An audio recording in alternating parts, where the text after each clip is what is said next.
Hey everybody, good morning. Alexander A. Manzoni coming at you with American Carnage. All right, Chapter 12, The Candidates, Senate, House, Washington, D.C., R.S.A. Monday, January 21st, 2092.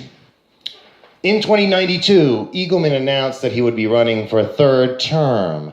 The Constitution be damned. It had been more than a minute since the liberal Dems found a candidate that was at least worth his weight in a heaving potato sack of severed monkey dicks. It had been at least 70 years. Obama never got enough credit, and Bernie ultimately lost in the primaries. Let us not speak of what happened to Hillary, not during the erstwhile clown-fisted presidential election of 2016, but of the rough years that followed, whereupon she became an upstate New Yorkie forest hermit, effectively becoming a legend, much like Bigfoot, among the fledgling populace of Tea Party Falls, 50 miles north of Syracuse near the RS-Canadian border. Seriously, though, not only did Obama not get enough credit, but he also got subsequently whitewashed by American history. Quite literally, there was another one of Eagleman's cockamamie schemes to alter the very fabric of reality. Imagine the work that went into digitally altering every photo of a man's life and political career to make him appear white.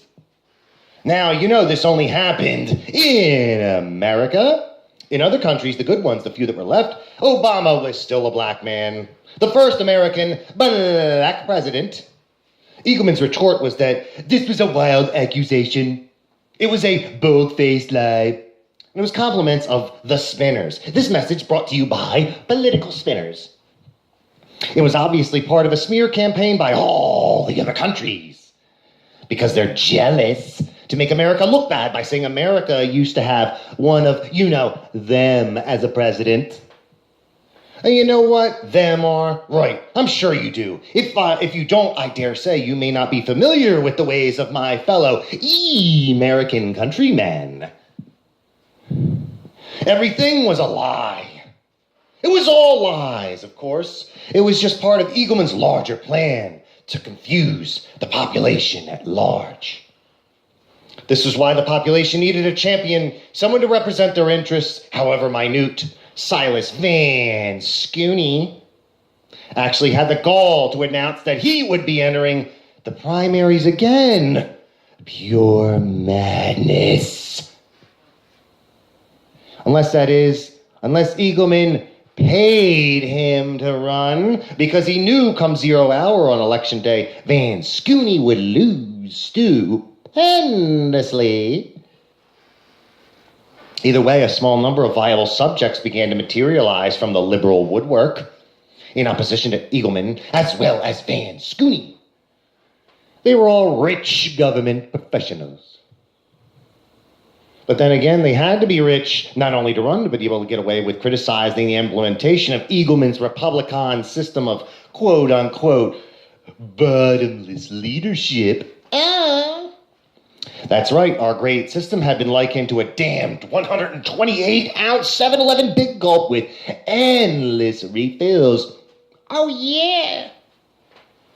If a poor man said a word to the contrary on the wire and it got traced back to him and they finally caught him, well, guess what? He'd be done. Finis. Arrivederci. Bye-bye. Not so for the landed gentry. It was up to them to spawn and nurture a proper champion, one that would lead them to ultimate victory against the American fascist movement.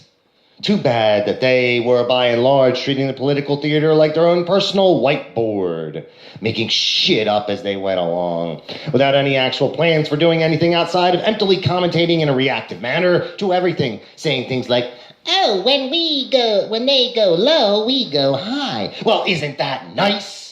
You've elevated yourself morally above the other party. Oh, now what, huh, guys? The ball's in your court.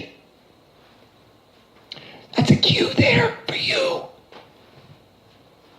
What do you plan to do to curtail the continual assault on the individual citizen's personal thought and freedom, huh? No idea? No clue! I knew it. As a party, the Liberal Democrats had no real plan as to what to do about their comeback. Luckily for them, There was one moderate liberal among them with a real brain in his head and an actual set of functioning, non-castrated balls, who perhaps did have an idea of just what the hell to do. Two-term Massachusetts R.S. Senator Miles Spendity. I would like to announce that I am graciously tossing my hat into the ring of American presidential politics, said he. For too long has our party and our fair citizens been marginalized by supposed not a crooks like Mr. J.R. Eagleman and his myriad legion of Republican cronies. I am here to deliver the country back to the people. So, for the primaries, I profess to you all, put down the bottle, put down your crack pipe, and be sure to cast your vote for me, Miles Spendity. From the bottom of my heart, I will make your voices heard once again, America. Of course, the Republicans accuse Senator Spendity of being a bleeding heart and a communist. That was page 1 of their playbook. I would like to point out, Mr. President, that the ignorant problem isn't as prolific as your party tends to suggest. And what about this recent report by the Burkhauser Commission that this foolhardy and extensive war on gangs has in effect created more gangs and more terrorism than ever before? What do you have to say about that, Mr. President?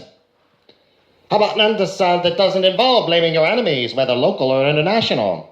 Even under oath and on the best of days, your answers tend to contain enough hot air to float the Hindenburg Nazi Zeppelin straight over the Atlantic Ocean all the way to Berlin. That made some waves on the right. So they immediately set about fabricating a variety of fake news stories, complete with digitally manipulated videos and photography.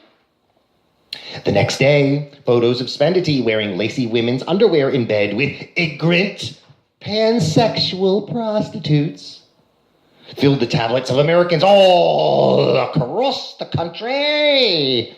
Of the photos, there were all kinds. The Republicans thought people would be too stupid to notice that the heads and bodies did not fit on one another. Well, you know what? They guessed wrong. Enough people saw through the chicanery,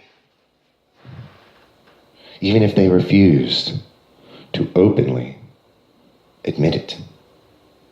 It seemed like the only time the public was exposed to the actual truth was during the campaigns, mostly a side effect of mudslinging.